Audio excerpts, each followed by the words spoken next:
Sebelum lanjut ke cerita selanjutnya, yuk subscribe dan like. Absen dulu di kolom komen ya ah. Suara mesin mobil BMW seri terbaru milik Raka menderu di halaman rumah, memecah keheningan sore yang biasanya damai bagi Arini. Di dalam dapur, Arini tersenyum kecil sambil merapikan tatanan lilin di atas meja makan. Hari ini tepat 5 tahun sejak mereka mengucap janji suci. 5 tahun yang Arini lalui dengan penuh kesabaran, mendukung Raka dari titik nol hingga pria itu kini menjadi manajer pemasaran di sebuah perusahaan rintisan yang sedang naik daun. Arini menghapus noda tepung di pipinya. Ia telah memasak beef Wellington kesukaan Raka, lengkap dengan botol sparkling juice yang tertata rapi. Ia mengenakan terusan sederhana berwarna pastel, gaun yang dibelinya 3 tahun lalu, karena ia selalu merasa lebih baik menabung uang pemberian Raka daripada menghabiskannya untuk kemewahan yang menurutnya tidak perlu. "Mas sudah pulang?" sapa Arini lembut saat pintu depan terbuka. Raka melangkah masuk dengan angkuh. Jasnya tersampir di lengan.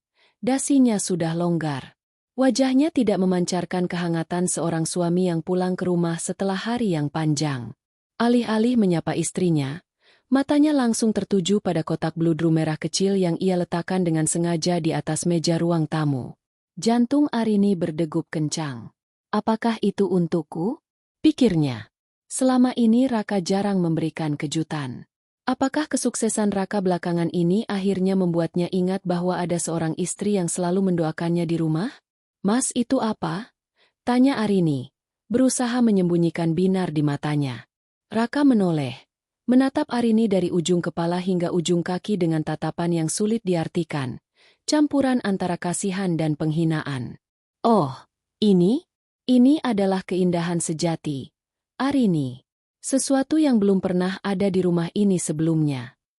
Raka membuka kotak itu. Cahaya lampu ruang tamu seketika memantul pada sebuah kalung emas putih dengan liontin berlian berbentuk teardrop yang sangat besar.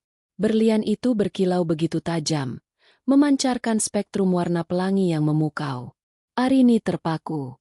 Sebagai putri dari pemilik Adiwangsa Jewels, meskipun identitasnya ia rahasiakan rapat-rapat dari Raka demi menguji cinta pria itu, Arini tahu persis nilai barang di depannya. Itu adalah berlian kualitas decolor, flawless.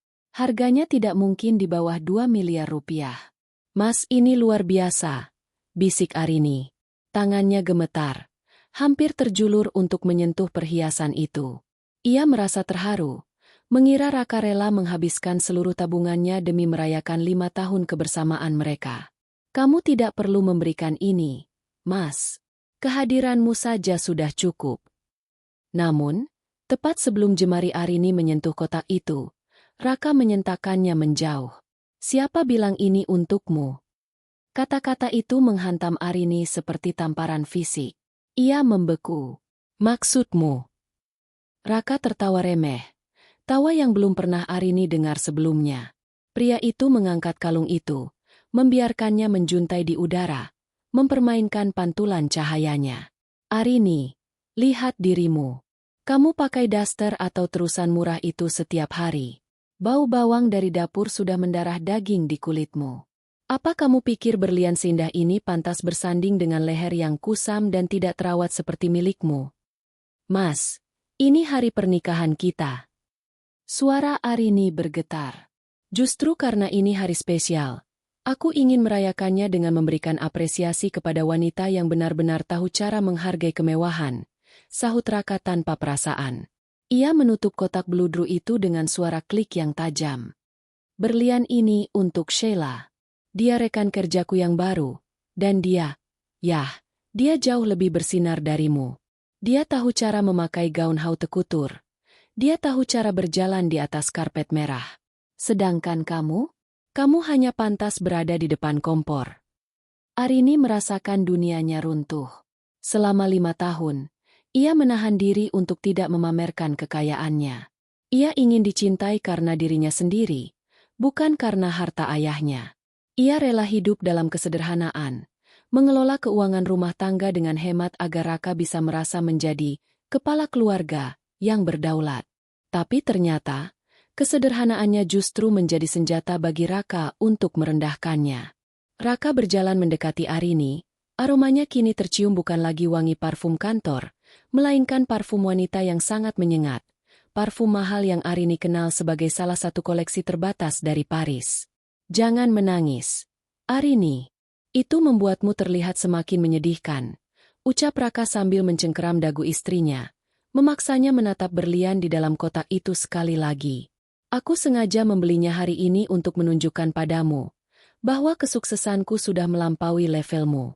Kamu itu seperti kerikil di pinggir jalan, sedangkan Sheila, dia adalah berlian yang pantas aku ratukan. Raka melepaskan cengkeramannya dan berjalan menuju kamar mandi untuk bersiap-siap. Ia meninggalkan Arini yang berdiri mematung di tengah ruang tamu yang mulai terasa dingin. Hidangan beef Wellington yang ia buat dengan kasih sayang kini tampak seperti tumpukan sampah di matanya. Di tengah rasa sakit yang menghujam, sebuah api kecil mulai menyala di dalam hati Arini. Api yang bukan berasal dari kesedihan, melainkan dari martabat yang terusik. Dia pikir aku kerikil? Batin Arini. Dia pikir dia bisa membeli berlian itu dengan uangnya sendiri? Arini tahu sesuatu yang tidak diketahui Raka. Sebagai ahli perhiasan tersembunyi, ia melihat ada sesuatu yang aneh dengan kilauan berlian itu saat terkena cahaya lampu tadi. Ada distorsi cahaya yang hanya bisa dikenali oleh mata ahli. 15 menit, Raka. Bisik Arini pada dirinya sendiri. Berikan aku waktu 15 menit untuk meratapi kebodohanku karena mencintaimu. Lalu aku akan menunjukkan padamu siapa sebenarnya yang tidak pantas berada di ruangan ini. Arini berbalik. Tidak menuju dapur untuk membereskan makanan, melainkan menuju laci meja kerjanya yang terkunci rapat. Di sana, tersimpan sebuah ponsel yang tidak pernah ia gunakan selama 5 tahun terakhir. Ponsel yang hanya berisi satu nomor, ayahnya. Raka keluar dari kamar mandi dengan handuk yang melingkar di pinggangnya, memamerkan tubuh yang selama ini Arini rawat dengan nutrisi terbaik dari masakan sehatnya. Pria itu bersiul kecil. Tampak sangat bersemangat seolah-olah ia sedang bersiap untuk kencan pertama yang paling mendebarkan, bukan untuk pergi mengkhianati istrinya di hari ulang tahun pernikahan mereka. Arini masih berdiri di tempat yang sama, di samping meja makan yang lilinnya mulai meleleh, menciptakan tetesan-tetesan lilin yang tampak seperti air mata di atas taplak meja putih. Matanya merah, namun ia sudah tidak lagi terisak. Ia hanya memperhatikan suaminya dengan tatapan kosong, mencoba mencari sisa-sisa pria lembut yang dulu meminangnya dengan janji-janji manis di depan ayahnya. Kenapa masih di situ? Belum kenyang melihat berlian itu. Suara Raka memecah keheningan.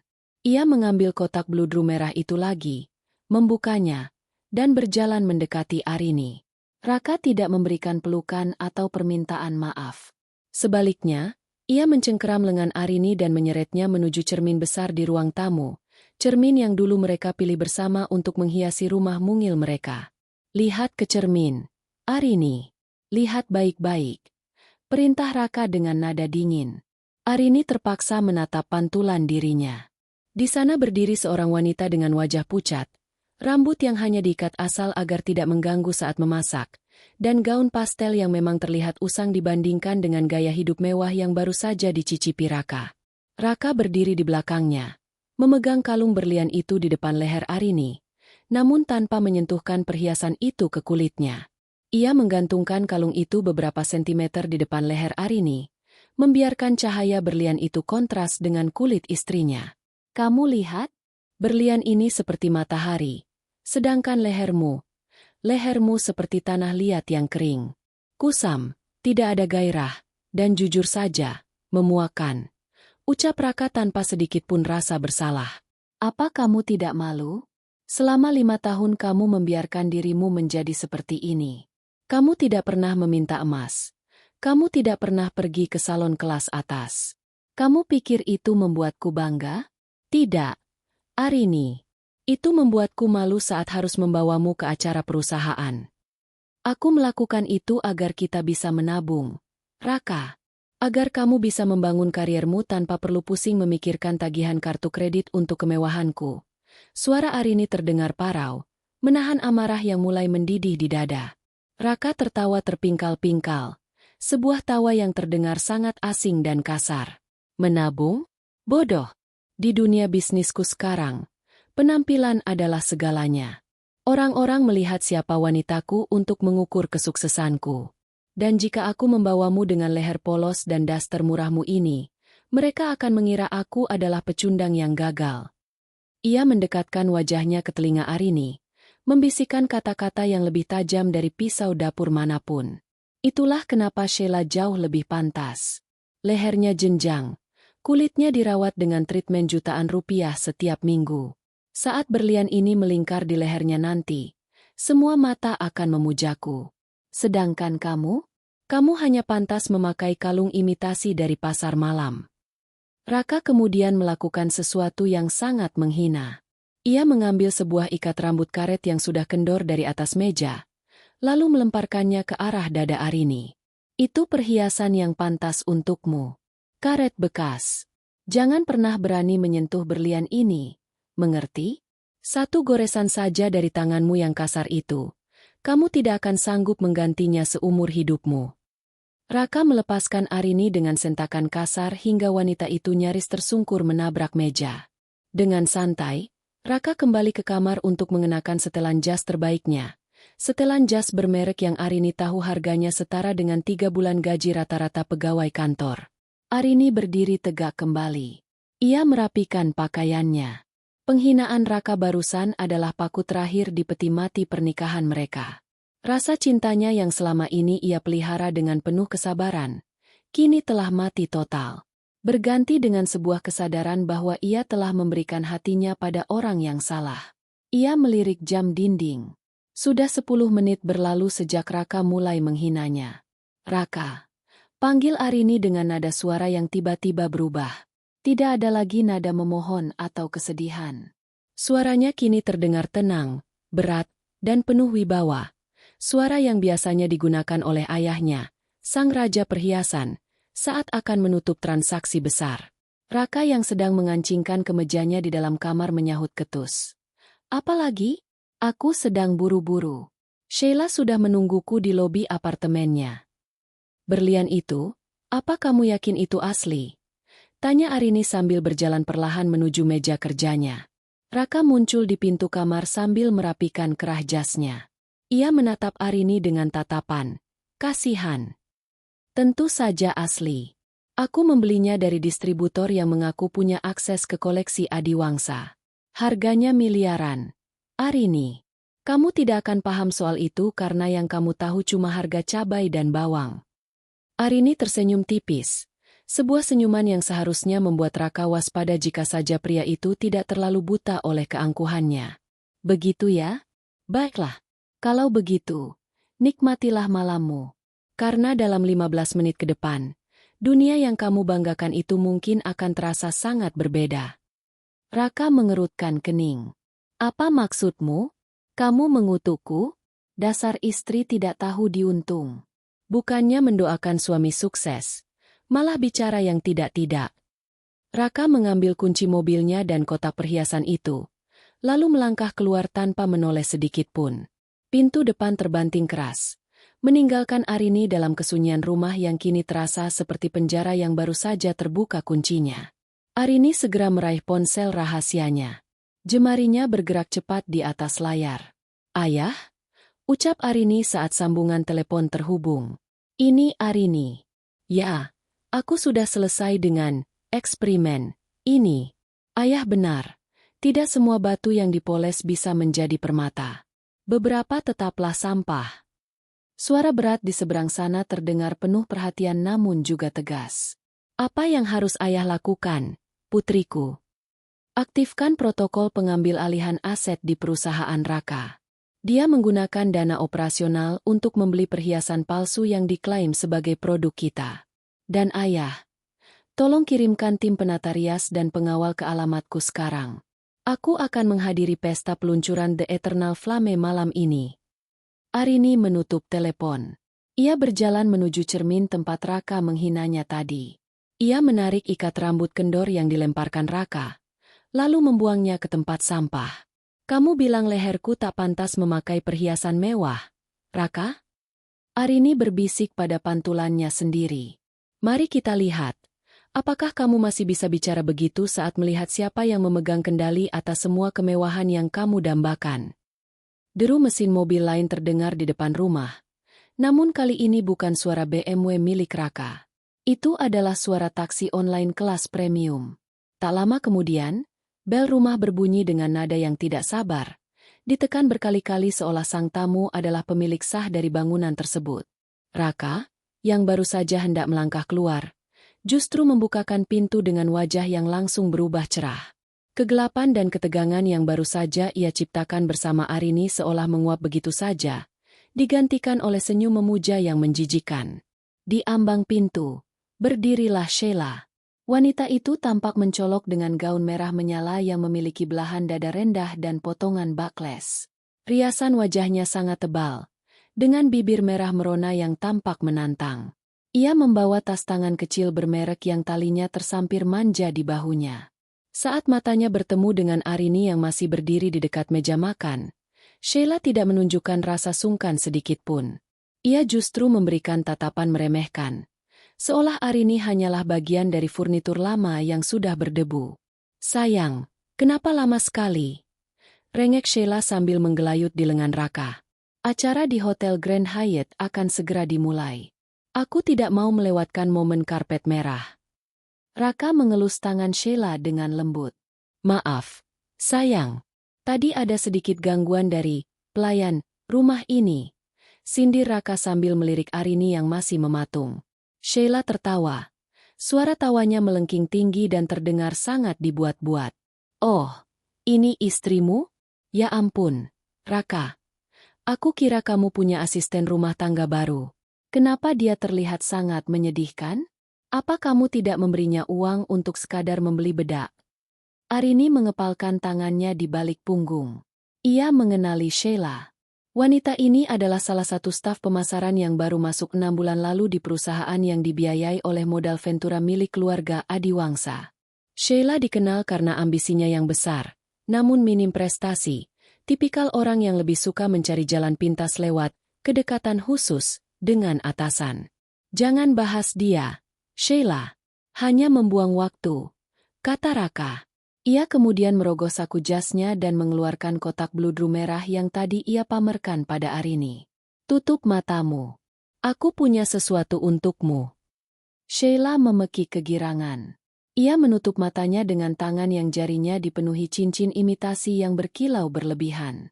Raka dengan perlahan mengeluarkan kalung berlian teardrop itu. Dengan gerakan yang sangat teatrikal, Raka melingkarkan kalung itu ke leher Sheila. Arini memperhatikan pemandangan itu dengan perasaan campur aduk. Ia merasa mual melihat suaminya begitu memuja wanita lain. Namun di sisi lain, ia ingin tertawa. Dari jarak ini, dengan pencahayaan lampu ruang tamu yang lebih terang, Arini semakin yakin berlian itu palsu. Itu adalah moissanite atau mungkin cubik zirconia kualitas tinggi yang dipotong dengan sangat rapi, namun tetap saja bukan berlian alami dari tambang ayahnya. Raka telah ditipu oleh distributor gelap, dan ia terlalu bodoh untuk menyadarinya. "Buka matamu, sayang," bisik Raka. Sheila membuka matanya dan melihat ke arah cermin tempat Arini dihina tadi. Ia menyentuh liontin itu dengan ujung kukunya yang panjang. "Ya Tuhan, Raka! Ini pasti koleksi Eternal Flame dari Adiwangsa Jewels, kan? Aku pernah melihatnya di majalah. Harganya miliaran." Raka membusungkan dadanya. "Hanya yang terbaik untuk ratuku. Tidak seperti seseorang di sini yang lehernya hanya pantas dilingkari kain lap," sindir Raka lagi, memastikan kata-katanya menusuk hati Arini. Sheila berputar di depan Arini, memamerkan kilaunya. "Bagaimana menurutmu, Arini?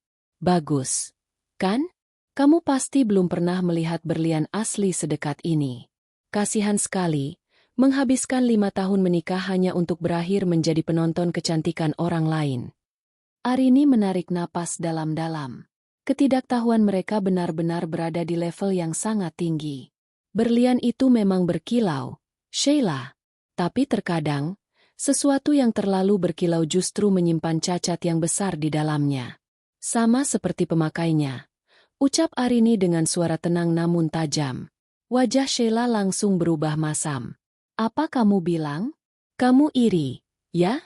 Bilang saja kalau kamu iri karena lehermu yang kusam itu tidak akan pernah bisa memakai barang semahal ini. Raka melangkah maju, berdiri di depan Arini dengan tatapan mengancam. Cukup, Arini. Jaga mulutmu. Kamu tidak punya hak untuk menghina Sheila. Dia adalah wanita yang berkelas, jauh di atasmu. Sekarang, minggir. Kami harus pergi. Dan jangan harap aku pulang malam ini. Raka merangkul pinggang Sheila dengan posesif. Sebelum keluar, Sheila sengaja menyenggol bahu Arini dengan kasar, menyebabkan Arini terhuyung ke samping. Sampai jumpa di pengadilan cerai. Arini, aku yakin kamu tidak akan dapat apa-apa selain rumah tua ini. Ejek Sheila sambil melambaikan tangan. Pintu tertutup dengan suara dentuman keras. Suasana rumah kembali sunyi. Namun sisa-sisa aroma parfum menyengat milik Sheila masih tertinggal di udara. Arini berdiri tegak. Ia melihat ke arah meja makan. Ia mengambil botol sparkling juice yang tadi ia siapkan, lalu menuangkannya ke lantai tepat di tempat Raka dan Sheila berdiri tadi. Sebuah simbol pembersihan diri. 15 menit. Gumam Arini sambil melihat jam di pergelangan tangannya. Waktu kalian hampir habis. Tiba-tiba, suara sirene motor pengawal terdengar mendekat ke halaman rumahnya. Dua mobil Mercedes-Benz hitam legam dengan kaca gelap berhenti tepat di depan gerbang. Beberapa pria bertubuh tegap dengan setelan jas hitam turun dan berdiri berjajar dengan sikap sempurna. Seorang pria parubaya dengan rambut yang memutih rapi namun tetap terlihat berwibawa keluar dari mobil kedua. Itu adalah Pak Broto, kepala pelayan dan orang kepercayaan keluarga Adiwangsa selama 30 tahun. Pak Broto melangkah masuk ke dalam rumah yang pintunya masih tak terkunci. Ia melihat Arini, lalu membungkuk sangat dalam. Nona muda. Suaranya berat dan penuh hormat. Semua persiapan telah selesai. Tim penata rias sudah menunggu di dalam mobil. Ayah Anda berpesan, jangan biarkan ada satupun debu penghinaan yang tertinggal di wajah Anda malam ini. Arini tersenyum. Kali ini senyumnya penuh dengan aura kekuasaan yang selama ini ia sembunyikan. Terima kasih, Pak Broto. Tolong ambilkan kotak hitam di mobil pertama. Aku ingin memakai koleksi The Empress malam ini. Pak Broto sedikit terkejut. The Empress? Koleksi yang hanya ada satu di dunia dan nilainya setara dengan seluruh aset perusahaan Raka. Benar. Jawab Arini sambil melangkah menuju kamar mandi untuk membasuh wajahnya. Aku ingin menunjukkan pada Raka, seperti apa rupa berlian yang sebenarnya, dan seperti apa rupa wanita yang ia sebut tidak pantas. Di dalam mobil BMW-nya, Raka masih tertawa bersama Sheila, sama sekali tidak menyadari bahwa di belakang mereka, sebuah konvo kemewahan yang sebenarnya sedang bersiap untuk melumat habis kesombongan mereka. Di dalam kamar utama yang kini terasa asing, Arini duduk di depan meja rias. Tim penata rias profesional yang dibawa Pak Broto bekerja dengan kecepatan dan presisi yang luar biasa. Tidak ada lagi bau bawang atau sisa tepung di kulitnya. Mereka membersihkan wajah Arini dengan cairan pembersih berbahan dasar mutiara, mengaplikasikan serum yang harganya mungkin setara dengan cicilan mobil Raka selama setahun, dan mulai melukis wajah Arini dengan riasan bold namun tetap elegan. Arini menatap pantulannya di cermin. Perlahan, sosok istri yang penurut dan sederhana itu menghilang, digantikan oleh Arini Adiwangsa, pewaris tunggal dari imperium perhiasan terbesar di Asia Tenggara. Nona, gaun Anda sudah siap, ucap seorang asisten sambil membawa sebuah kotak besar berlapis sutra. Gaun itu berwarna biru tengah malam, midnight blue, dengan ribuan kristal Swarovski kecil yang dijahit tangan, menciptakan efek seperti galaksi yang berpijar. Saat Arini memakainya, gaun itu memeluk tubuhnya dengan sempurna, memperlihatkan lekuk tubuh yang selama ini ia sembunyikan di balik daster longgar.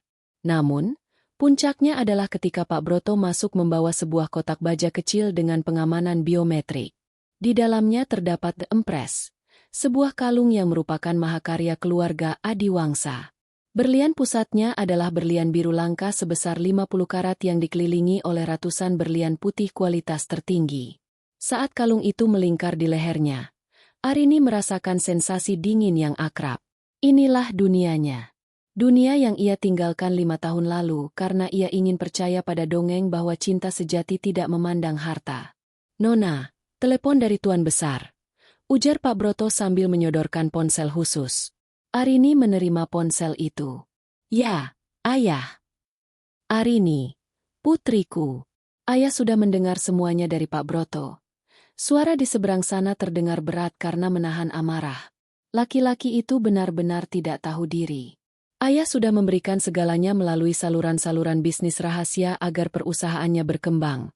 Hanya karena ayah ingin kamu bahagia dengan pria pilihanmu. Tapi dia malah menggunakan kesuksesan itu untuk menginjak-injakmu. Arini menarik napas dalam. Sudah cukup, Ayah. Waktu bermain rumah-rumahannya sudah selesai. Aku ingin dia merasakan bagaimana rasanya jatuh dari tempat yang bahkan bukan miliknya sejak awal. Ayah sudah mengurusnya, sahut sang ayah dengan nada dingin.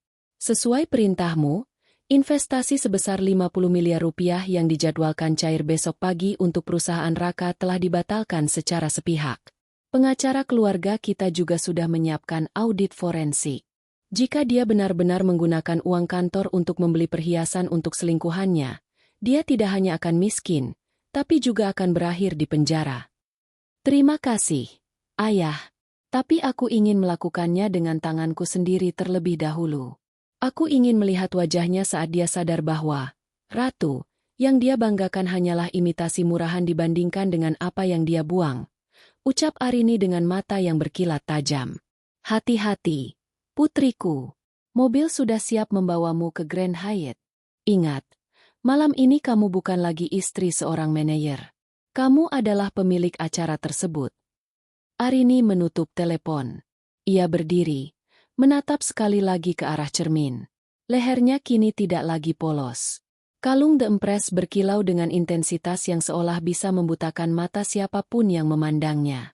Pak Broto, panggil Arini. Iya, Nona. Hubungi pihak manajemen Grand Hyatt. Beritahu mereka bahwa kursi VIP utama yang semula dikosongkan akan ditempati malam ini. Dan beritahu bagian keamanan untuk tidak membiarkan Raka atau wanitanya mendekati panggung kecuali aku yang mengizinkan.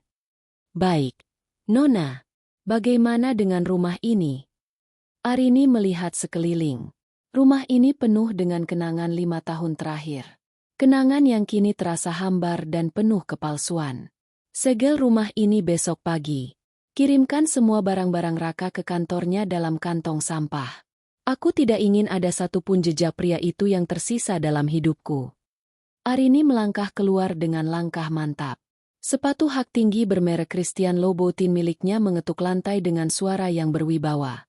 Di luar, para pengawal membungkuk saat ia masuk ke dalam limusin mewah yang sudah menunggu. Di dalam mobil yang melaju membelah kemacetan kota, Arini membuka tabletnya. Ia melihat profil perusahaan Raka, Global Tech Solutions. Raka sedang merasa di atas angin karena merasa akan mendapatkan suntikan dana besar dari investor misterius yang selama ini mendukungnya. Raka tidak pernah tahu bahwa investor misterius itu adalah perusahaan cangkang milik keluarga Adiwangsa. Arini juga mencari tahu tentang Sheila. Ternyata, wanita itu memiliki sejarah panjang sebagai pemburu harta di lingkungan perkantoran elit. Dia bukan hanya selingkuhan, tapi juga parasit yang sudah mulai menguras kartu kredit Raka untuk gaya hidup mewahnya. Arini tersenyum sinis. Kalian berdua benar-benar pasangan yang serasi, batinnya. Yang satu sombong karena merasa kaya dengan uang orang lain. Yang satu rakus karena merasa telah memenangkan pria kaya yang sebenarnya fana. Limusin itu berhenti di lobi Grand Hyatt. Puluhan fotografer dan wartawan bisnis sudah berkerumun. Malam ini adalah acara peluncuran tahunan Adiwangsa Jewels, acara yang paling dinanti oleh kalangan high society. Pintu mobil dibuka oleh Pak Broto.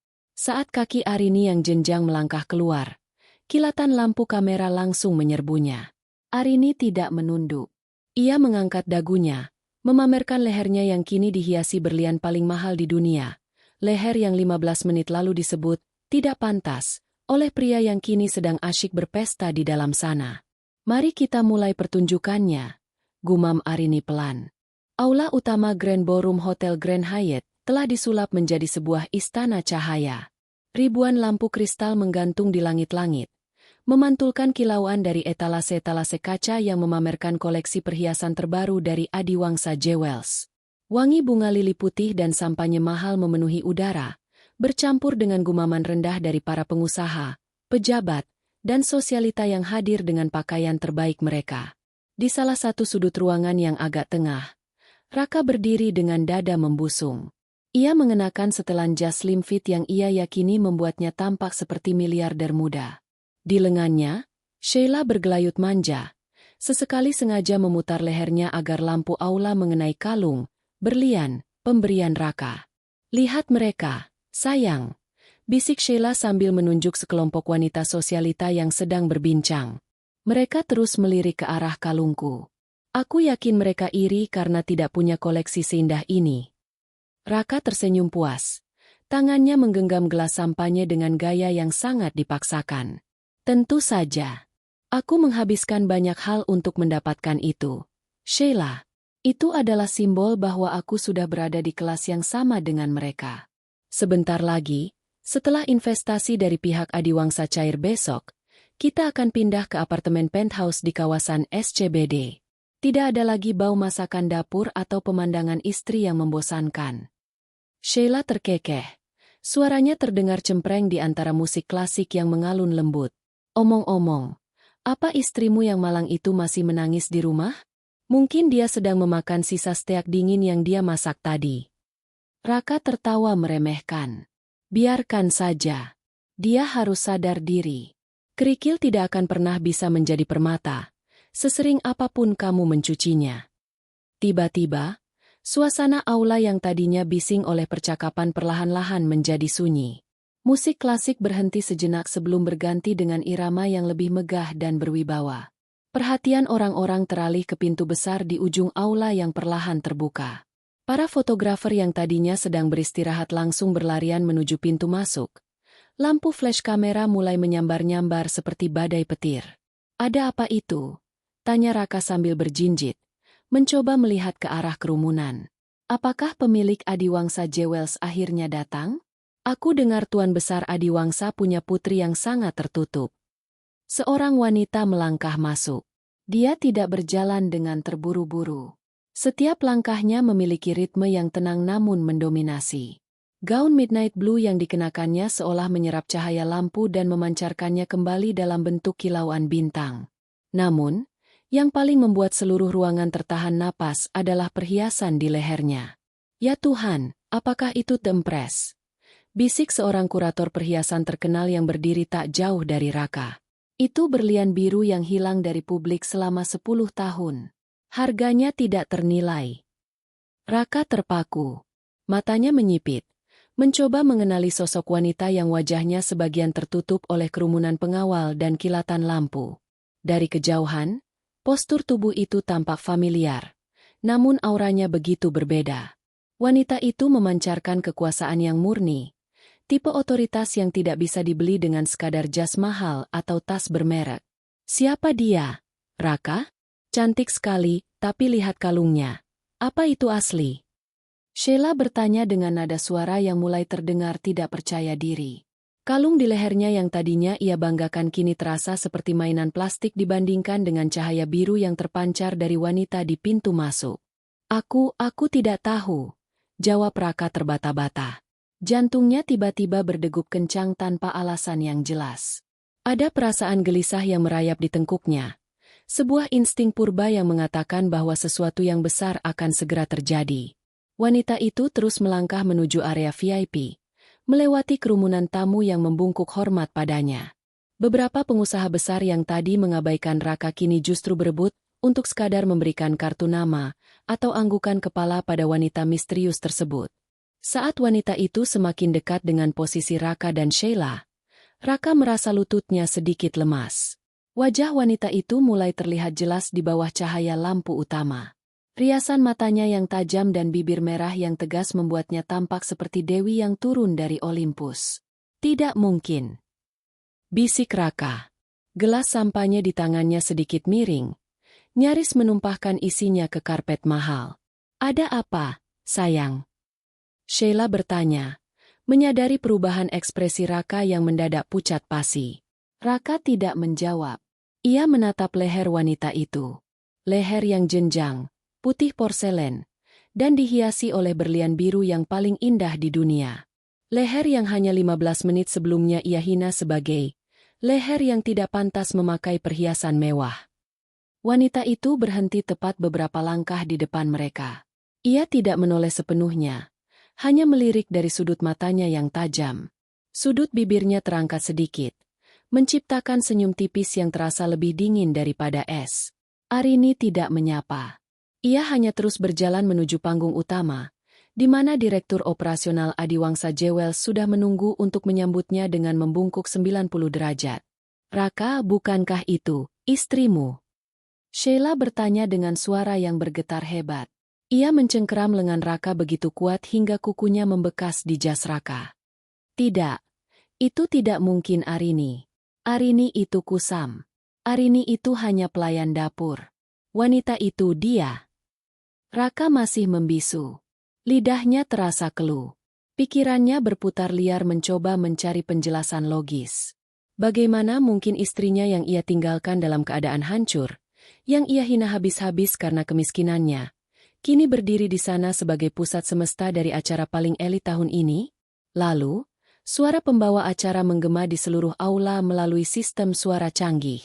"Hadirin sekalian, mari kita sambut dengan hormat pemilik sekaligus CEO baru dari Adiwangsa Group, Nona Arini Adiwangsa." Seluruh ruangan pecah dalam tepuk tangan yang meriah. Di tengah kebisingan itu, Raka merasa seolah-olah seluruh pasokan oksigen di ruangan itu telah disedot keluar. Ia melihat istrinya berdiri di atas panggung, diterangi lampu sorot, tampak begitu agung dan tak terjangkau. Arini memegang mikrofon, matanya memandang berkeliling aula, hingga akhirnya tatapannya berhenti tepat pada mata Raka yang sedang gemetar. "Selamat malam semuanya." Suara Arini terdengar jernih dan berwibawa. "Terima kasih telah hadir. Malam ini, aku tidak hanya ingin merayakan keindahan perhiasan kami, tapi aku juga ingin bicara tentang satu hal yang sangat penting dalam bisnis ini." Arini menjeda kalimatnya. Matanya masih terkunci pada Raka yang kini berkeringat dingin. Yaitu tentang membedakan mana permata asli, dan mana sampah yang berpura-pura menjadi berlian. Sheila secara refleks menutupi kalung di lehernya dengan tangannya, sementara Raka merasa seolah panggung itu adalah tempat eksekusinya yang baru saja dimulai. Keheningan yang mencekam menyelimuti aula Grand Ballroom. Kata-kata Arini yang baru saja diucapkan, tentang sampah yang berpura-pura menjadi berlian, terasa seperti petir yang menyambar tepat di atas kepala Raka. Arini berdiri di sana, di atas panggung yang tinggi, tampak begitu berkuasa dengan kalung The Empress yang berkilau seolah membawa nyawa sendiri. Raka merasa dunianya sedang berputar. Kepalanya berdenyut kencang. Bagaimana mungkin? Arini, wanita yang selama 5 tahun ini menyiapkan sarapannya, mencuci pakaiannya, dan selalu menunduk saat ia membentaknya, ternyata adalah pewaris tunggal imperium perhiasan yang selama ini menjadi target ambisinya. Di sampingnya, Sheila tampak pucat pasi. Bedak tebalnya tidak mampu menyembunyikan rona wajahnya yang berubah abu-abu. Ia terus meremas tangan Raka. Namun Raka bahkan tidak punya kekuatan untuk menepisnya. Dunia perhiasan adalah dunia tentang integritas. Suara Arini kembali bergema, tenang namun mematikan. Sebuah berlian membutuhkan waktu jutaan tahun untuk terbentuk di bawah tekanan yang luar biasa. Itulah yang membuatnya berharga. Namun, di era sekarang, banyak orang mencoba mencari jalan pintas. Mereka menggunakan tekanan yang salah, pada orang yang salah, hanya untuk menciptakan citra palsu tentang kesuksesan. Arini melangkah pelan di atas panggung, matanya menyapu para tamu VIP di barisan depan, lalu kembali mendarat pada Raka. "Malam ini, aku ingin memberikan sebuah pelajaran kecil tentang cara mendeteksi kepalsuan," lanjut Arini. "Bukan hanya kepalsuan pada batu mulia, tapi juga kepalsuan pada karakter manusia. Pak Broto, silakan." Kepala pelayan keluarga Adiwangsa itu melangkah maju ke panggung membawa sebuah tablet yang terhubung ke layar LED raksasa di belakang Arini. 15 menit yang lalu, Arini berkata sambil melirik jam berlian di pergelangan tangannya. Seorang pria baru saja menghina seorang wanita. Dia mengatakan bahwa leher wanita itu tidak pantas memakai perhiasan mewah. Dia merasa begitu bangga karena telah memberikan sebuah kalung berlian kepada wanita lain. Wanita yang dia anggap lebih bersinar. Bisik-bisik mulai menjalar di antara para tamu. Mereka mulai menyadari bahwa sang CEO tidak sekadar memberikan pidato bisnis, melainkan sedang melakukan eksekusi publik. Namun, ada satu masalah kecil. Arini tersenyum tipis. Sebuah senyuman yang membuat bulu kuduk Raka berdiri. Pria itu sangat bodoh. Dia menggunakan uang operasional perusahaan yang dipimpinnya, perusahaan yang saham mayoritasnya, tanpa dia sadari, dimiliki oleh keluarga Adiwangsa, untuk membeli hadiah tersebut. Dan yang lebih tragis lagi, dia membeli barang palsu. Layar LED di belakang Arini tiba-tiba menyala, menampilkan foto close-up kalung yang sedang melingkar di leher Sheila. Foto itu diambil oleh kamera tersembunyi beresolusi tinggi milik tim keamanan Adiwangsa saat Sheila masuk ke lobi hotel tadi. Di sebelah foto itu, muncul analisis spektrum cahaya. Tulisan besar berwarna merah muncul di layar. Synthetic cubic zirconia, grade B. Seluruh ruangan seketika riuh. Tawa tertahan dan bisik-bisik menghina mulai terdengar. Para sosialita yang tadi dipuji Sheila kini menatapnya dengan pandangan jijik. Seolah-olah Sheila sedang memakai kalung yang terbuat dari sampah plastik. Lihat distorsi cahayanya. Arini menjelaskan dengan nada seorang profesor yang sedang mengajar. Berlian asli tidak akan membiarkan cahaya tembus begitu saja tanpa pembiasan yang sempurna. Perhiasan di layar itu adalah tiruan murah seharga tidak lebih dari Rp200.000. Namun, catatan keuangan perusahaan menunjukkan bahwa pria ini mencairkan dana sebesar Rp2 miliar untuk pembelian aset representasi. Pertanyaannya adalah, kemana sisa uangnya? Atau apakah dia memang sebodoh itu sampai tertipu oleh distributor gelap di pasar gelap? Raka merasa kakinya lemas. Ia terjatuh terduduk di kursi di belakangnya. Keringat dingin mengucur deras di punggungnya. Rp2 miliar. Ia memang mengambil uang itu dari kas kantor. Berpikir bahwa investasi dari Adiwangsa yang dijadwalkan cair besok akan menutupi lubang tersebut. Ia ingin sekali mengesankan Sheila, ingin terlihat seperti pahlawan yang bisa memberikan segalanya. Ia tertipu. Distributor yang mengaku orang dalam Adiwangsa itu ternyata adalah penipu, dan kini ia berdiri di hadapan pemilik asli merek tersebut. Raka, apa ini benar? Sheila berbisik dengan suara gemetar. Tangannya memegang kalung di lehernya seolah benda itu tiba-tiba menjadi panas dan membakar kulitnya. Kamu memberiku barang palsu. Raka tidak bisa menjawab. Ia hanya bisa menatap Arini dengan tatapan memohon, berharap istrinya, wanita yang dulu selalu memaafkannya, akan berhenti di sini. Tapi Arini belum selesai. Tuan Raka. Arini memanggil namanya secara langsung. Lampu sorot, spotlight, tiba-tiba berpindah dari panggung dan menyinari tepat ke arah Raka dan Sheila yang duduk di tengah kerumunan. Semua mata kini tertuju pada mereka. Raka ingin sekali menghilang di telan bumi.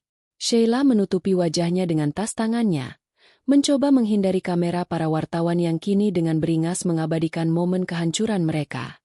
15 menit yang lalu, kamu bilang leherku kusam dan tak pantas memakai perhiasan mewah. Suara Arini kini terdengar lebih dingin dari es di kutub utara. Sekarang, aku berdiri di sini mengenakan The Empress. Dan kamu? Kamu berdiri di sana, memamerkan pengkhianatanmu dengan perhiasan imitasi yang bahkan lebih murah dari harga makan malam istrimu di rumah. Arini berjalan ke tepi panggung, berdiri tepat di depan lampu sorot yang mengarah ke Raka. Kamu tahu kenapa aku tidak pernah meminta emas atau berlian padamu selama 5 tahun ini? Bukan karena aku tidak punya uang, tapi karena aku ingin melihat, apakah kamu memiliki kilau di hatimu. Ternyata, setelah 5 tahun, aku hanya menemukan kegelapan dan kerak kesombongan. Arini memberi isyarat kepada Pak Broto. Raka, per detik ini, seluruh kerjasama antara Adiwangsa Group dan perusahaanmu dibatalkan. Dana investasi yang kamu tunggu-tunggu untuk menutupi kecuranganmu tidak akan pernah cair. Dan dalam waktu 10 menit, tim audit forensik dan kepolisian akan menunggumu di lobi hotel ini atas tuduhan penggelapan dana perusahaan dan penipuan. Sheila, yang menyadari bahwa kapal Tempatnya bersandar sedang tenggelam. Tiba-tiba berdiri dan mencoba melepaskan diri dari Raka. Ini bukan salahku. Aku tidak tahu apa-apa. Raka yang mengejarku. Dia yang menjanjikan segalanya padaku. Sheila mencoba melepas kalung itu dari lehernya dengan kasar. Namun karena panik, pengaitnya justru tersangkut di rambutnya. Ia meringis kesakitan. Tampak sangat tidak berdaya dan konyol di bawah sorotan lampu. Arini menatap Sheila dengan kasihan yang amat sangat. Sheila, berlian itu memang palsu. Tapi yang lebih palsu adalah harga dirimu. Kamu bisa pergi sekarang, sebelum keamanan menyeretmu keluar. Sheila akhirnya berhasil melepas kalung itu, melemparkannya ke lantai begitu saja, dan lari tunggang-langgang keluar dari aula sambil menutupi wajahnya yang berurai air mata.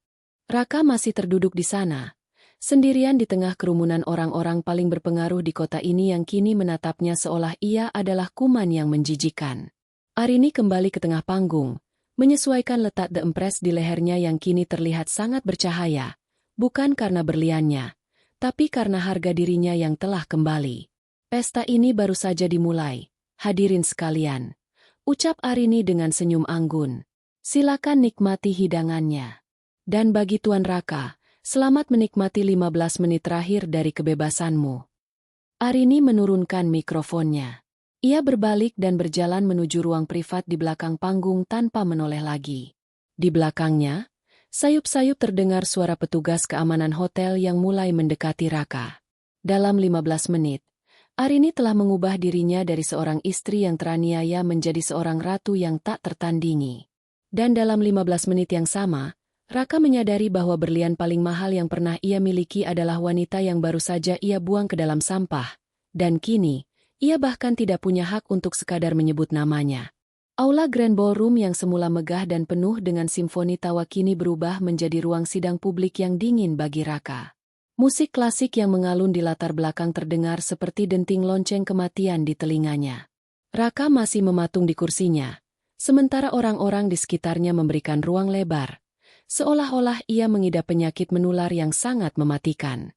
Di atas panggung, Arini sudah menghilang di balik tirai bludru menuju ruang privat. Namun kehadirannya masih terasa menyesakan bagi Raka. Di layar raksasa, hasil pemindaian kalung Moisani Temurah itu masih terpampang jelas. Seolah sengaja dibiarkan untuk terus mempermalukannya. Raka, kamu harus bicara sesuatu. Jelaskan pada mereka bahwa ini salah paham. Suara melengking Sheila memecah kekalutan Raka. Wanita itu kini berdiri dengan rambut berantakan setelah berjuang melepas kalung yang tersangkut tadi. Raka menoleh lambat, menatap wanita yang baru saja ia ratukan, itu. Bicara apa, Sheila? Semuanya sudah jelas. Arini, dia pemilik tempat ini. Aku tidak peduli siapa dia. Reputasiku hancur karena barang palsu yang kamu berikan. Sheila berteriak, tidak lagi peduli pada etika pesta. Ia melihat beberapa wartawan mulai mengarahkan kamera ke arah mereka. Kamu bilang ini miliaran. Kamu bilang kamu adalah calon CEO hebat. Ternyata kamu hanya pencuri kecil yang bahkan tidak becus memilih barang curian.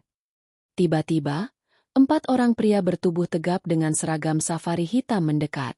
Mereka bukan keamanan hotel biasa, melainkan tim pengamanan internal Adiwangsa Group yang dipimpin langsung oleh Pak Broto.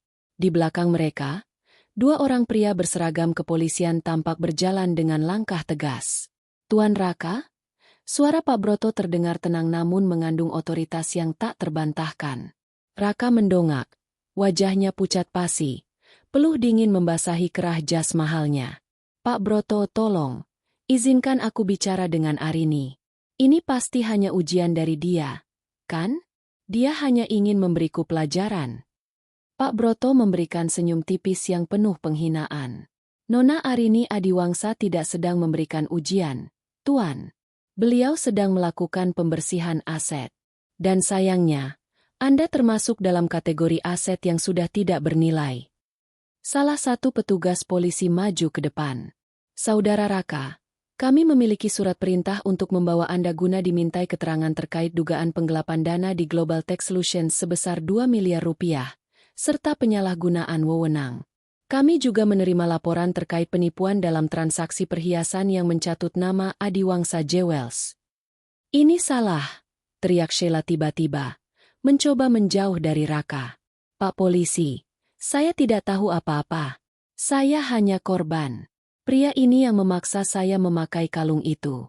Dia yang mencuri uangnya, bukan saya. Raka menatap Sheila dengan tidak percaya. Sheila, apa yang kamu katakan? Kamu yang meminta perhiasan paling mahal.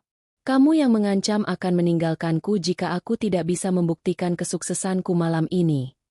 Sheila tertawa sinis. Matanya berkilat penuh kebencian. Bukti? Mana buktinya?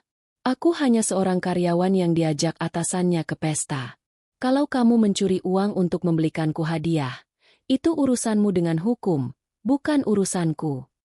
Pengkhianatan Sheila terasa lebih menyakitkan daripada penghinaan Arini.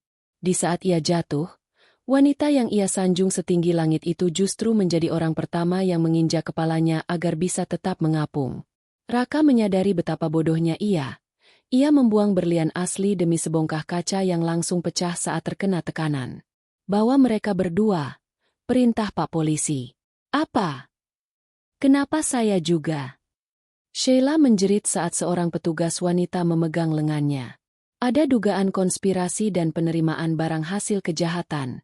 Nona, kami perlu memeriksa apakah Anda mengetahui asal-usul dana tersebut. Jawab petugas itu dengan datar.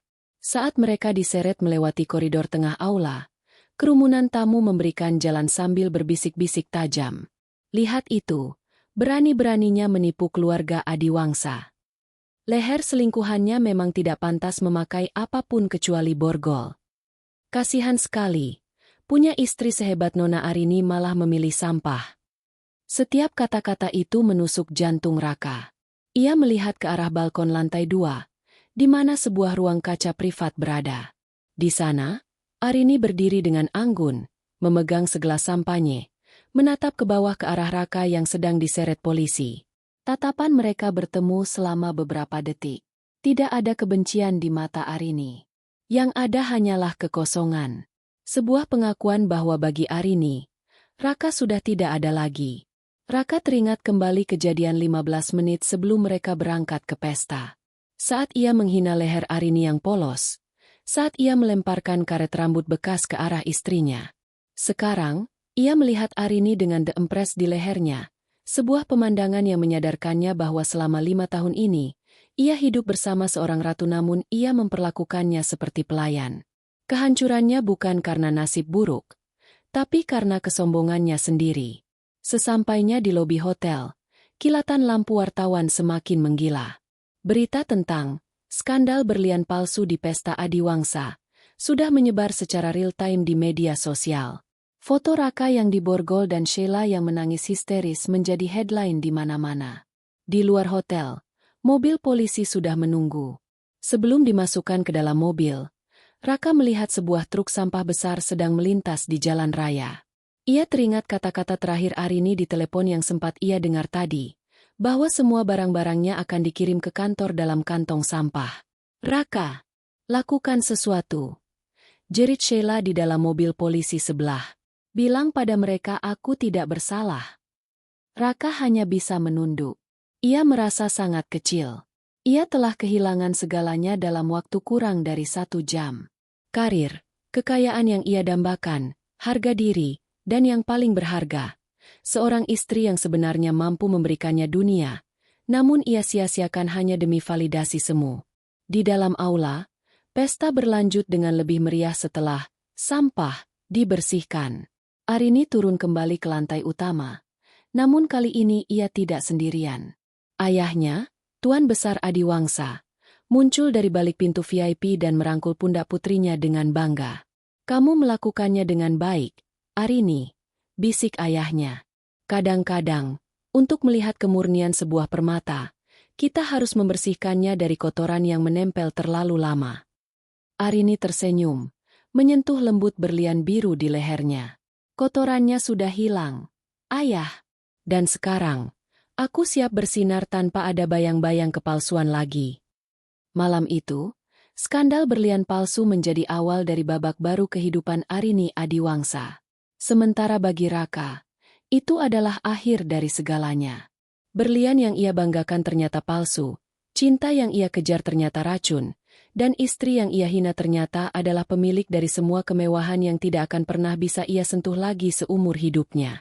Dinding ruang interogasi itu berwarna abu-abu kusam, dingin, dan lembab. Sangat kontras dengan kemegahan aula Grand Hyatt yang baru saja ditinggalkan Raka. Cahaya lampu neon di atas kepalanya berkedip-kedip, menciptakan bayangan yang menari-nari di atas meja kayu yang penuh dengan goresan. Di depan Raka, tumpukan dokumen setebal bantal kursi diletakkan dengan suara debuman keras oleh seorang penyidik. "Jadi, Tuan Raka," penyidik itu memulai. Suaranya parau karena kopi dan rokok. "Mari kita bicara tentang aliran dana dari kas Global Tech Solutions ke rekening pribadi seorang pedagang perhiasan pasar gelap bernama Hendra Chuan. 2 miliar rupiah untuk sebuah kalung yang nilainya bahkan tidak sampai 1 juta. Apakah Anda benar-benar tertipu? Atau ini adalah cara Anda mencuci uang perusahaan?"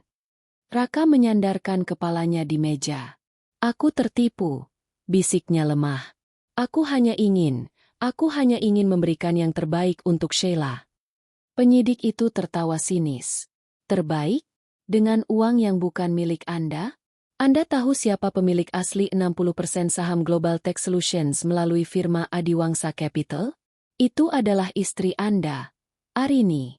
Atau haruskah saya katakan, Nona Arini Adiwangsa?" Raka terlonjak. Jantungnya serasa berhenti. Selama ini ia mengira investor misterius yang menyuntikkan dana ke perusahaannya adalah sekelompok bankir dari Singapura. Ternyata, sejak awal, Arinilah yang memegang leher karirnya. Selama 5 tahun ini, ia hidup di bawah belas kasihan wanita yang ia anggap remeh. "Saya ingin bertemu Arini," pinta Raka dengan suara bergetar. "Tolong, biarkan saya bicara dengannya sekali saja." "Nona Arini sedang sibuk menandatangani surat pengambil alihan aset," sahut sebuah suara dari pintu. Pak Broto masuk ke dalam ruangan dengan langkah tenang. Ia membawa sebuah map hitam elegan. Di belakangnya, 2 orang pengacara berpakaian sangat rapi berdiri dengan sikap formal. "Tuan Raka," ucap Pak Broto sambil meletakkan map itu di depan Raka. "Nona Arini tidak memiliki waktu untuk bertemu dengan Anda. Beliau hanya berpesan melalui dokumen-dokumen ini." Raka membuka map tersebut dengan tangan gemetar. Lembar pertama adalah surat gugatan cerai. Lembar kedua adalah surat penyitaan rumah dan seluruh aset yang dibeli menggunakan harta bersama atau dana perusahaan. Dan lembar ketiga, yang paling menghancurkan hati Raka, adalah rincian biaya hidup yang dikeluarkan Arini untuk mendukung karirnya selama 5 tahun. Semua fasilitas yang Anda nikmati, mulai dari mobil BMW itu, hingga keanggotaan klub golf Anda, semuanya dibayar melalui rekening pribadi Nona Arini, jelas Pak Broto. Nona Arini telah memutuskan untuk menagih semuanya kembali sebagai kerugian material karena pengkhianatan kontrak pernikahan. "Dia tidak bisa melakukan ini," teriak Raka frustrasi. "Rumah itu, kita membelinya bersama." "Maaf, Tuan," sela salah satu pengacara. "Sertifikat rumah itu atas nama Yayasan Adiwangsa. Anda hanya menempatinya atas izin Nona Arini.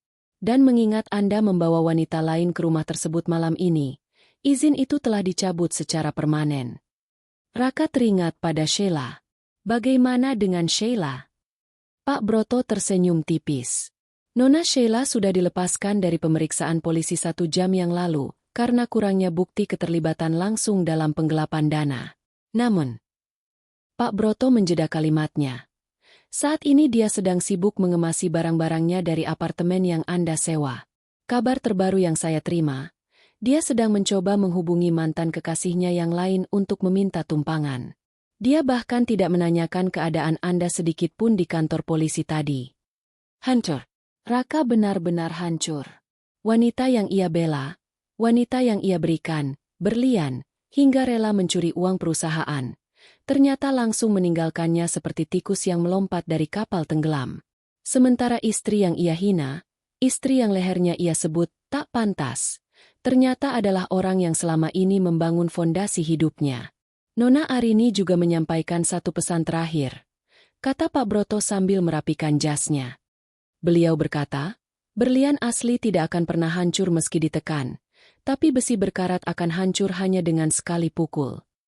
Anda, Tuan Raka, bukan hanya besi berkarat, tapi Anda adalah kotoran yang mencoba menempel pada permata. Pak Broto berbalik pergi, meninggalkan Raka yang mulai menangis histeris di ruang interogasi. Di luar kantor polisi, malam semakin larut. Arini duduk di kursi belakang limusinnya, menatap keluar jendela ke arah lampu-lampu kota yang gemerlap. Di lehernya, The Empress masih berkilau, namun beban di hatinya sudah terangkat sepenuhnya. Ia mengambil ponselnya dan mengirimkan satu pesan singkat ke tim legalnya. Pastikan tidak ada satu sen pun sisa hartaku yang tertinggal di tangannya. Biarkan dia memulai kembali dari titik yang dia banggakan. 0. Arini menyandarkan kepalanya, memejamkan mata. Esok pagi, dunia akan mengenalinya sebagai wanita paling berpengaruh di industri perhiasan. Tidak akan ada lagi bau bawang, tidak ada lagi daster kusam, dan tidak akan ada lagi pria yang berani menghina harga dirinya. Pembalasan dendam terbaik bukanlah dengan kekerasan, tapi dengan menjadi begitu sukses hingga orang yang menghinamu merasa malu hanya untuk sekadar bernapas di udara yang sama denganmu. Dan Arini baru saja memulainya. 3 minggu telah berlalu sejak malam yang menghancurkan di Grand Hyatt. Pagi ini, lobi Pengadilan Negeri Jakarta Pusat dipenuhi oleh kerumunan wartawan yang lebih banyak daripada saat sidang kasus korupsi pejabat tinggi. Semua orang menantikan satu momen. Persidangan pertama kasus penggelapan dana dan penipuan yang melibatkan Raka Satya, pria yang kini dikenal publik sebagai suami paling bodoh abad ini. Sebuah limusin Rolls-Royce Phantom berwarna perak berhenti tepat di depan tangga pengadilan. Pintu dibuka, dan Arini Adiwangsa melangkah keluar. Kali ini, ia tidak mengenakan gaun malam yang berkilau. Ia mengenakan setelan powersuit berwarna putih gading yang sangat tajam, memberikan kesan kemurnian sekaligus kekuatan yang absolut. Rambutnya disanggul rapi, memperlihatkan lehernya yang jenjang tanpa hiasan apapun. Polos, namun tampak begitu berkelas. Di dalam ruang sidang, Raka duduk di kursi pesakitan. Wajahnya yang dulu sombong kini tampak kuyu, dengan lingkaran hitam di bawah mata dan pipi yang tirus. Jas yang ia kenakan, jas yang sama saat ia menghina Arini, kini tampak kebesaran dan kusut, mencerminkan martabatnya yang sudah lama hilang. Saat Arini masuk ke dalam ruang sidang, suasana seketika menjadi sunyi. Raka menoleh. Matanya membelalak penuh harapan yang menyedihkan. Ia mencoba berdiri, namun petugas penjaga menahannya. Arini, Arini, tolong aku, seru Raka parau. Aku hilaf. Aku dijebak oleh Sheila. Kamu tahu aku mencintaimu selama ini, kan? Arini tidak berhenti. Ia bahkan tidak melirik ke arah Raka. Ia berjalan melewati suaminya seolah-olah Raka hanyalah udara kosong yang tidak berarti. Arini duduk di barisan depan sebagai saksi kunci sekaligus pihak penggugat. Sidang dimulai dengan pembacaan dakwaan. Jaksa penuntut umum membeberkan fakta-fakta yang membuat semua orang di ruangan itu menggelengkan kepala. Tentang bagaimana Raka mengambil dana operasional perusahaan demi membeli perhiasan palsu untuk selingkuhannya, sementara istrinya sendiri, pemilik asli dana tersebut, sedang memasak di dapur rumah mereka yang sederhana. Nona Arini, panggil hakim ketua. Apakah benar Anda yang memberikan modal awal bagi perusahaan terdakwa? Arini berdiri, suaranya terdengar jernih dan stabil di seluruh ruangan. Benar, Yang Mulia. Melalui Adiwangsa Capital, saya menyalurkan dana pribadi sebagai bentuk dukungan saya kepada suami. Saya memilih untuk hidup sederhana agar dia merasa dihargai sebagai pemimpin. Namun, kejujuran saya dibalas dengan pengkhianatan yang sistematis. Arini menoleh perlahan ke arah Raka. Ini adalah pertama kalinya ia menatap mata suaminya sejak malam itu. Raka pernah mengatakan bahwa leherku tak pantas memakai perhiasan mewah. Ucap Arini dengan senyum yang sangat tipis namun menusuk. Dia benar. Leherku tidak pantas memakai perhiasan mewah. Jika perhiasan itu dibeli dari hasil menipu, hasil mengkhianati kepercayaan, dan hasil dari kesombongan yang kosong. Leherku hanya pantas memakai sesuatu yang murni, Sama seperti harga diriku yang tidak bisa dia beli. Raka menunduk dalam. Air mata mulai menetes ke atas tangannya yang terborgol. Ia teringat kembali momen di depan cermin itu. Kata-katanya sendiri kini menjadi kutukan yang mencekiknya. Ia menyebut leher Arini kusam, padahal hatinya sendirilah yang berkarat. Di tengah persidangan, kejutan lain muncul. Sheila dipanggil sebagai saksi. Wanita itu masuk dengan gaya yang jauh berbeda, tanpa riasan tebal dan tanpa perhiasan mencolok. Namun, bukannya membela Raka, Sheila justru membawa bukti baru. Dia yang memaksa saya, Yang Mulia. Isak Sheila melakukan akting terbaiknya. Dia bilang dia lajang dan sangat kaya. Dia memberikan saya kalung itu sebagai jaminan bahwa dia akan menikahi saya. Saya tidak tahu kalau itu barang palsu dan dibeli dengan uang haram. Raka tertawa getir mendengar kesaksian Sheila. Sheila, kita melakukannya bersama. Kamu yang memilih kalung itu. Bohong, teriak Sheila. Saya korban manipulasi Tuan Raka. Arini memperhatikan drama di depannya dengan perasaan muak. Dua orang yang pernah berusaha menghancurkannya kini saling gigit untuk menyelamatkan kulit masing-masing. Baginya, ini adalah pemandangan yang lebih memuaskan daripada sekadar melihat Raka di penjara. Melihat mereka saling menghancurkan martabat satu sama lain adalah keadilan yang hakiki. Setelah 2 jam persidangan yang melelahkan, hakim memutuskan untuk menunda sidang hingga pekan depan dengan agenda putusan. Namun bukti-bukti yang ada sudah cukup untuk menjerat Raka dengan hukuman maksimal. Saat Arini hendak meninggalkan ruang sidang, Raka berhasil menerobos sedikit dari penjagaan. Arini, tolong beri aku kesempatan. Aku akan menceraikan Sheila. Aku akan kembali padamu. Aku janji akan meratukanmu. Arini berhenti sejenak. Ia berbalik dan mendekati Raka hingga jarak mereka hanya terpisah 1 meter. Pak Broto dan pengawal Arini bersiaga. Namun Arini memberi isyarat agar mereka mundur. Arini menatap leher Raka yang kini memakai seragam tahanan berwarna oranye. Kamu ingin meratukanku, Raka? Kamu bahkan tidak sanggup menjadi manusia yang jujur untuk dirimu sendiri. Arini merogoh tasnya dan mengeluarkan sebuah benda kecil. Itu adalah ikat rambut karet yang dulu dilemparkan Raka ke dadanya. Arini menjatuhkan karet itu di depan kaki Raka yang terbelenggu. Ini perhiasan yang kamu bilang pantas untukku, bisik Arini. Simpanlah. Kamu akan membutuhkannya untuk mengikat sisa-sisa kesombonganmu di penjara nanti. Karena mulai hari ini, tidak akan ada lagi wanita yang akan menunggumu di rumah dengan makanan hangat dan kesabaran yang tak terbatas. Arini berbalik dan berjalan keluar dengan langkah yang sangat ringan. Di luar pengadilan, cahaya matahari menyinari lehernya yang polos. Meskipun tanpa berlian biru tempres, Arini tampak jauh lebih bersinar daripada siapapun di sana. Ia telah membuktikan bahwa kemewahan yang sebenarnya bukan terletak pada apa yang melingkar di leher, tapi pada siapa yang memegang kendali atas hidupnya sendiri.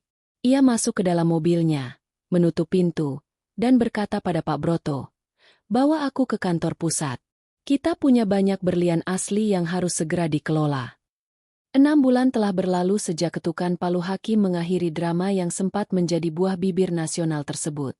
Raka Satya dijatuhi hukuman 7 tahun penjara atas dakwaan penggelapan dana dan penipuan berlapis.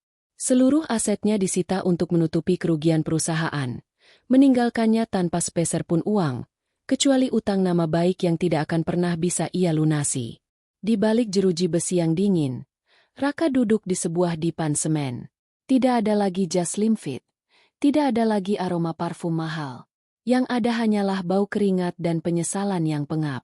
Setiap hari, ia harus bekerja di bengkel lapas, menghaluskan batu-batu kali untuk dijadikan hiasan taman. Ironis memang, pria yang dulu menghina istrinya karena tidak memakai berlian, kini menghabiskan sisa harinya bergelut dengan kerikil. Sesekali, ia melihat potongan koran lama yang menampilkan wajah Arini di sampul majalah bisnis sebagai Woman of the Year.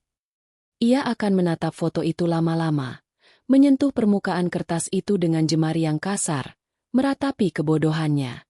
Ia baru menyadari bahwa selama 5 tahun, ia telah menggenggam sebuah matahari, Namun ia justru mengeluh karena merasa silau dan lebih memilih lilin kecil yang akhirnya membakar tangannya sendiri. Sementara itu, Sheila tidak bernasib lebih baik. Meskipun ia lolos dari hukuman penjara, hukuman sosial jauh lebih kejam. Namanya di blacklist dari seluruh perusahaan di bawah naungan Adiwangsa Group dan afiliasinya. Tidak ada pria kaya yang mau mendekatinya setelah video ia menjerit-jerit dengan kalung palsu tersangkut di rambut menjadi viral. Terakhir kali terdengar kabar, ia bekerja sebagai pramuniaga di sebuah toko pakaian kecil di pinggiran kota, terus-menerus merasa paranoid setiap kali melihat perhiasan berkilau. Pagi itu, di lantai teratas Menara Adiwangsa, Arini berdiri menatap pemandangan kota Jakarta dari dinding kaca raksasanya. Ia mengenakan gaun sutra berwarna emerald yang elegan. Di lehernya, ia tidak memakai The Empress. Ia hanya mengenakan sebuah kalung emas tipis dengan liontin kecil berbentuk butiran gandum, sebuah simbol kesuburan dan kerendahan hati yang diberikan ayahnya saat ia lulus kuliah dulu. "Nona, semua laporan audit untuk kuartal ini sudah selesai." Suara Pak Broto memecah keheningan. Pria tua itu tampak lebih segar, seolah ikut bangga melihat kemajuan pesat perusahaan di bawah kepemimpinan langsung Arini. "Terima kasih, Pak Broto. Bagaimana dengan dana pendidikan yang aku minta?" tanya Arini tanpa mengalihkan pandangan dari Cakrawala. "Sudah dialokasikan, Nona." Yayasan Arini Adiwangsa kini telah membiayai sekolah untuk 1.000 anak perempuan dari keluarga kurang mampu. Fokusnya adalah pemberdayaan ekonomi agar mereka tidak pernah merasa harus bergantung pada pria yang salah demi sebuah perhiasan. Jawab Pak Broto mantap. Arini tersenyum. Inilah tujuan hidupnya yang baru. Ia tidak ingin lagi menjadi wanita yang bersembunyi di balik kesederhanaan yang palsu. Namun ia juga tidak ingin menjadi budak kemewahan yang sombong. Ia belajar bahwa kekuatan sejati seorang perempuan bukan terletak pada berapa banyak berlian yang ia punya, melainkan pada kemampuannya untuk berdiri tegak saat dunianya mencoba meruntuhkannya. Sebuah ketukan di pintu kembali terdengar. Ayah Arini, Tuan Besar Adiwangsa, masuk dengan tongkat kayu cendananya. Wajahnya berseri-seri. "Arini, ada seseorang yang ingin bertemu denganmu. Dia dari Museum Nasional, ingin meminjam The Empress untuk pameran sejarah permata Nusantara," kata ayahnya.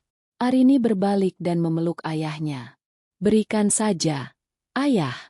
Biarkan berlian itu menjadi milik publik untuk sementara. Aku tidak terlalu membutuhkannya sekarang." "Oh ya? Kenapa?" tanya sang ayah sambil terkekeh. Arini menyentuh lehernya yang kini tampak sehat dan bercahaya. "Karena aku sudah tahu rasanya memakai berlian paling mahal di dunia. Dan rasanya biasa saja jika hati kita tidak damai. Aku lebih suka perasaan ini, perasaan di mana aku tidak perlu membuktikan apapun pada siapapun." Arini teringat kembali pada malam di rumah lamanya. Malam di mana Raka menghinanya dan 15 menit kemudian dunianya berubah. Jika Raka tidak menghinanya malam itu, mungkin ia masih terjebak dalam pernikahan palsu yang penuh kepura-puraan. Secara tidak langsung, kejahatan Raka adalah kunci yang membebaskan Arini dari penjara buatannya sendiri. "Pak Broto," panggil Arini saat asisten setianya itu hendak keluar. "Ya, Nona. Tolong kirimkan paket kecil ke penjara untuk Raka. Tidak perlu nama pengirim." "Apa isinya, Nona?" "Uang." Arini menggeleng. "Bukan. Kirimkan dia sebuah cermin kecil. Agar setiap pagi dia bisa melihat wajahnya sendiri dan belajar mengenali siapa sebenarnya yang tidak pantas berada di posisi yang dia impikan." Pak Broto tersenyum penuh arti. "Sangat baik, Nona." Malam itu, Arini menghadiri sebuah acara amal. Ia berjalan di atas karpet merah dengan langkah yang tenang. Para fotografer masih berebut mengambil fotonya. Namun kali ini mereka tidak hanya memotret perhiasannya. Mereka memotret aura seorang pemimpin yang telah melewati api dan keluar sebagai emas murni. Di lehernya, tidak ada berlian biru yang mencolok. Hanya ada kulit yang terawat dan senyum yang tulus. Arini membuktikan pada dunia bahwa perhiasan terindah seorang perempuan adalah kemandiriannya. Dan mahkota terberat yang pernah ia pakai adalah keberanian untuk meninggalkan apapun yang merendahkan martabatnya. Cerita tentang Arini bukan lagi tentang pengkhianatan, tapi tentang kebangkitan. Tentang bagaimana sebuah kerikil yang diinjak-injak, ternyata adalah pusat dari sebuah gunung berlian yang tak tergoyahkan. Tamat.